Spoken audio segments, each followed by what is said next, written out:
बिस्मिल्लाहिर्रहमानिर्रहीम इय्याका नअबुदु व इय्याका नस्तईन।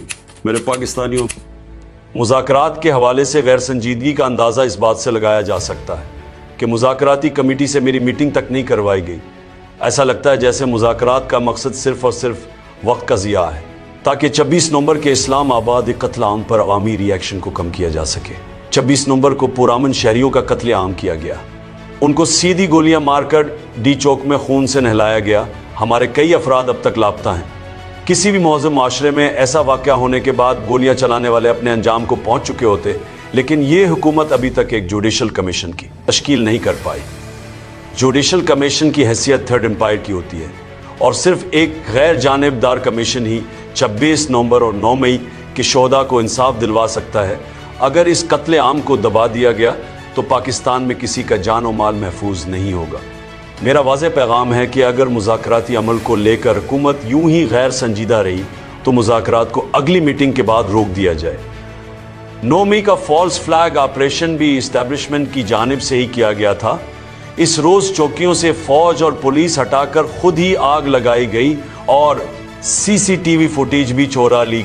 हम इन दोनों वाक़यात की शफाफ तहकीकात चाहते हैं। हमने इस सिलसिले में बारहा सुप्रीम कोर्ट से भी मुतालबा किया।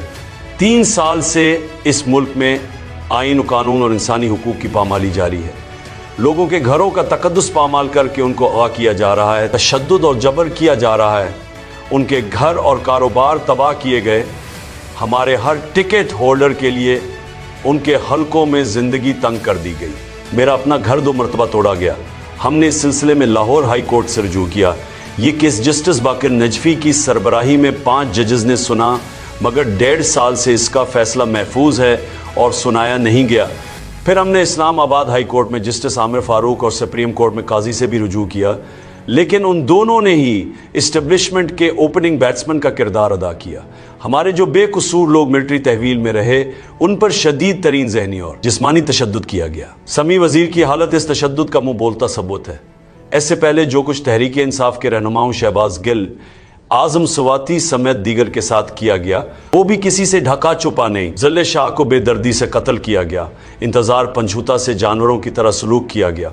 ये कौन सा उसूल है कि जो तहरीक इंसाफ छोड़ दे वो 9 मई के इल्ज़ाम से बरी है और जो ना छोड़े इस पर हर किस्म का तशद्दुद और दबाव जायज़ है। हमें पाकिस्तानी निज़ाम अदल से बार बार रुजू करने के बावजूद भी इंसाफ नहीं मिल सका, जिसके बाद हमारे पास बैनुल अक़वामी फोरम्स पर आवाज़ उठाने के अलावा कोई रास्ता नहीं बचा।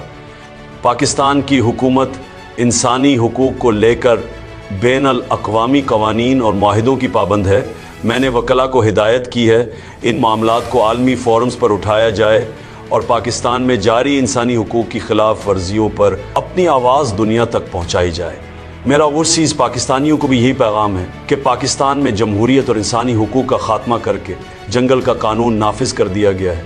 इसलिए आपकी जानिब से तरसील आतिज़र का बाइकाट बहुत अहम है। पाकिस्तान में मौकीम आपके प्यारों को भी वही हुकूक हासिल होने चाहिए जो आपको बैरून ममालिक में हासिल है। जब तमाम एजेंसियों को एक सियासी जमात को कुचलने पर लगा दिया जाएगा, फिर दहशतगर्दों से कौन लड़ेगा? यही रिमार्क सुप्रीम कोर्ट के जजेस जस्टिस अतहरमन अल्लाह और जस्टिस मंदोखेल ने भी दिए। इदारों को सियासी इंजीनियरिंग पर लगा दिया गया है। झूठ बोलकर हमारी हुकूमत पर तालिबान की आबादकारी का इल्ज़ाम लगाया गया। हमारी हुकूमत के दौरान बल्कि हुकूमत खात्मे के 1 साल बाद तक भी दहशतगर्दी ने सर नहीं उठाया था। ये सब कुछ उन्हीं का कसूर है जो बलूचिस्तान के हालात के ज़िम्मेदार हैं। इन सब तजुर्बात की बदौलत पाकिस्तान में मईशत का हाल बदतरीन है। वर्ल्ड बैंक की हालिया रिपोर्ट के मुताबिक मज़ीद 1 करोड़ 30 लाख अफराद गुर्बत की लकीर से नीचे जा चुके हैं। अदलिया, नेब, FIA, पुलिस समेत हर इदारा तहरीक इंसाफ के पीछे लगा दिया गया है, जिसकी वजह से मुल्क का सियासी और माशी निज़ाम दरहम बरहम है और अदम इस्तेहकाम अरूज पर है। जब तक सियासी अदम इस्तेहकाम रहेगा, ग्रोथ रेट सैफर होगा। ये सब 10 साला आमेरियत के मंसूबे को मजबूत करने के लिए किया गया है। जो भी इस लाकानूनियत का साथ देता है उसकी अरबों की चोरी माफ़ कर दी जाती है।